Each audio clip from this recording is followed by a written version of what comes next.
जय सलाम पैर रखने को जगह नहीं, सर क्या कहना चाहेंगे? सब करने में आगे लोगों का प्यार दुआ आशीर्वाद।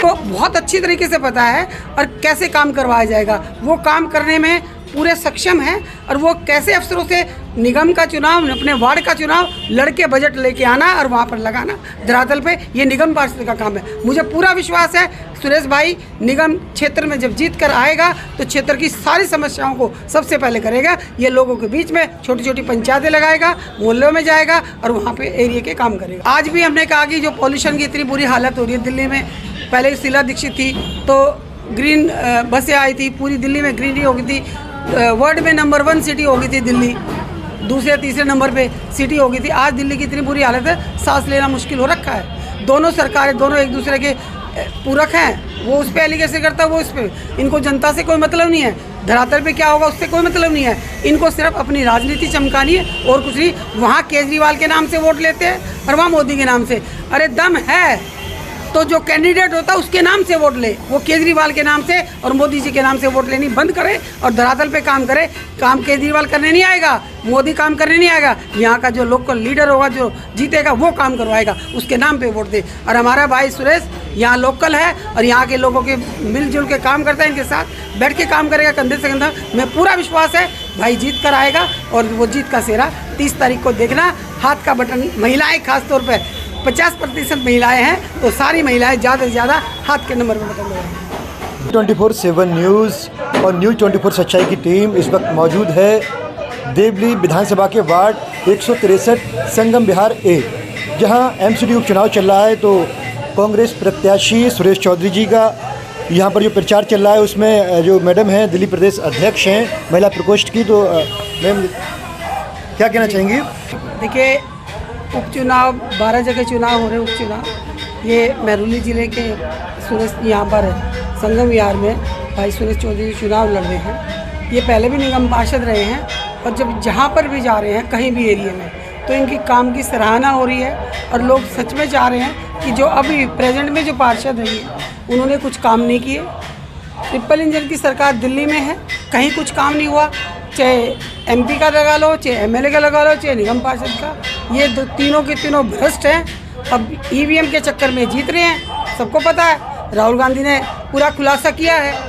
पर हम जब जा रहे हैं जहाँ अगर बिल्कुल पारदर्शिता से चुनाव होगा तो 102% सुरेश भाई जीत रहे हैं, बिल्कुल 100%। हमारे मुख्य मुद्दे वही हैं जो दिल्ली के हालात हैं, रोड टूटे पड़े हैं, गलियाँ टूटे पड़े हैं, सारे बुरी हालत है, पूरा वार्ड की हालत इतनी है, सफाई व्यवस्था ठीक नहीं है, कर्मचारियों की तनख्वाह नहीं मिलती। आज अगर एमसीडी में हमारे कम लोग हैं, अगर ये लोग कुछ जीत के जाएंगे तो ये इतने बुलंद आवाज़ में हर मुद्दे को उठाएंगे। ये लोकल चुनाव है, मात्र 1.5 साल का चुनाव, कोई लंबा चौड़ा थोड़ी है। तो उस चुनाव में लोग खुद कह रहे हैं कि हम 1.5 साल में भाई को मौका दें और जिता के भेजेंगे, हमारे एरिया में काम करके दिखाएगा, 1.5 साल बाद फिर उसको जिताएंगे।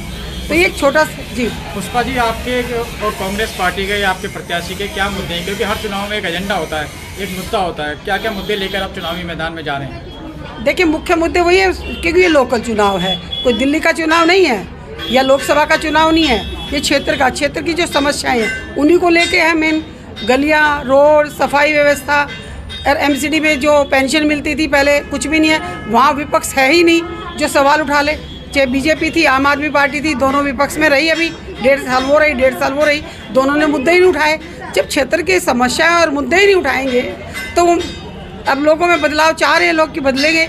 कि जो क्षेत्र की मुख्य समस्याएं आज एमसीडी का जो काम है, मैं भी निगम पार्षद रही हूँ, एमसीडी का जो काम है, रोड गलियाँ साफ़ सुथरे चलने लायक रोड मिल जाएँ, रोड की गलियों में रोडों पे सफाई हो जाए, सफाई व्यवस्था ठीक हो जाए, महिलाओं को जो पहले पेंशन मिलती थी वो दुरुस्त हो जाए, और भी जो काम है वो दुरुस्त हो जाए। यहाँ तक कर्मचारियों की तनख्वाह समय पर नहीं मिल रही है एमसीडी में, कोई विपक्ष है ही नहीं जो मुद्दा उठाए उनके लिए।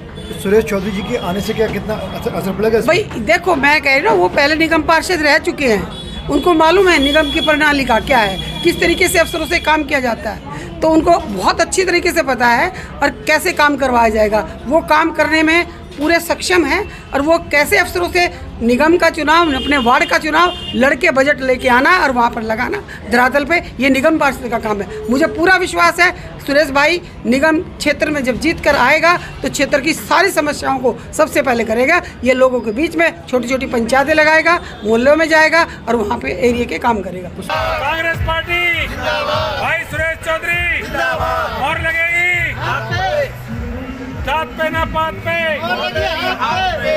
जीत गया भाई, जीत गया। जो विश्वास सुरेश चौधरी पे आप लोगों ने जमाया है उसको सुरेश चौधरी डगमगाने नहीं देगा।